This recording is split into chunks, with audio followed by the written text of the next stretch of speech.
Hi all, ಇದು ಗುರುವಾರದ mini vlog ಆಗಿರುತ್ತೆ. ಹಾಗೆ ನನಗೆ ತುಂಬ ಜನ ಪರ್ಸ್ನಲಾಗಿ ಡಿ ಎಮ್ ಮಾಡಿ ಕೇಳ್ತಾ ಇದ್ರಿ, ಹಾಗೆ ಕಮೆಂಟ್ ಮೂಲಕ ಕೂಡ ಕೇಳ್ತಿದ್ರಿ, ನೀವು ಇನ್ನೂ ಯಾಕೆ ಮದುವೆ ವ್ಲಾಗ್ನ ಅಪ್ಲೋಡ್ ಮಾಡಿಲ್ಲ, ಬೇಗ ಅಪ್ಲೋಡ್ ಮಾಡಿ ಅಂತ ಹೇಳಿ.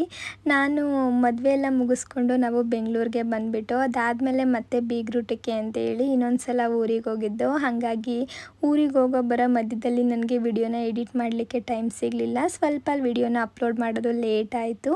ಇನ್ನು ಮದುವೆನ ನಾವು ತುಂಬ ಅದ್ದೂರಿಯಾಗಿ ಮಾಡಿರಲಿಲ್ಲ, ಸಿಂಪಲ್ಲಾಗಿ ದೇವಸ್ಥಾನದಲ್ಲೇ ಮಾಡಬೇಕಂತ ಹೇಳಿ ಆದಿಚುಂಚನಗಿರಿ ದೇವಸ್ಥಾನದಲ್ಲಿ ಮದುವೆನ ಮಾಡಿದ್ದು. ಸಿಂಪಲ್ಲಾಗಿ ಆದ್ರೂ ಎಲ್ಲ ಕೂಡ ಸುಸೂತ್ರವಾಗಿ ನೆಮ್ಮದಿಯಾಗಿ ಮದುವೆ ಎಲ್ಲ ಮುಗೀತು.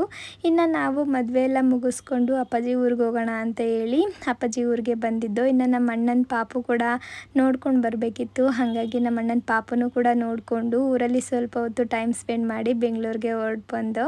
ಪೂರ್ತಿ ವ್ಲಾಗ್ನ ನಾನು ಇವತ್ತು ಯೂಟ್ಯೂಬಲ್ಲಿ ಅಪ್ಲೋಡ್ ಮಾಡಿದ್ದೀನಿ, ಟೈಮ್ ಸಿಕ್ಕರೆ ಚೆಕ್ ಮಾಡಿ ನೋಡಿ ಪ್ಲೀಸ್.